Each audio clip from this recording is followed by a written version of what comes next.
So what's up guys? For this video, nandito din sa Carmen Church at kabala ka itong idol. Ako siyang question nun about siyang vlogging. Why do you engage in vlogging? Why do I engage in vlogging? Una, ganahan ko mag-create of videos. At the same time, ganahan ko mag-create of photos na gamit ang AI. Mga na siya. So, last year pa ko naka-decide na ako i-monetize akong Facebook. Yan, ganahan na sad ko kaya naman siya ay additional income sa. So, mana, I engage in vlogging. Una, because it's my passion. Malingaw ko when I'm able to share my humor online. At the same time, ikaduha, less important is napakaigamay na makita sa muka. So ikaduha question guys, what inspired you to start vlogging?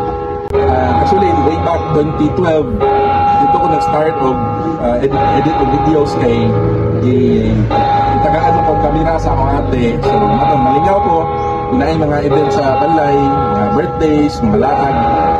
Ako na siyang i-film, ako videohan niya. Editon ako sa balay niya, ako i-upload sa YouTube. So, dito ko nag-start. Dito nag-start ang inspiration. Kaya ganahan dito nga ako balik-balik kong tanaw, especially mga videos na karaan na. So, una na inspiration.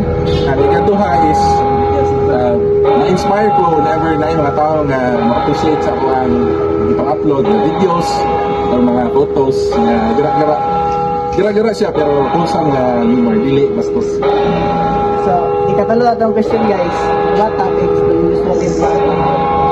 Lately, ako ang mga content sa Facebook, mix na siya. Sometimes I upload videos pero random rap, wala kayo yung plano. Pero pag abot sa mga photos na upload na ko, I use AI. So nag-upload ko all AI generated na mga art. For example, ganang pagkaon, ako na siyang editon using AI na mapurma siyang chocolate hills. Pero malingaw man.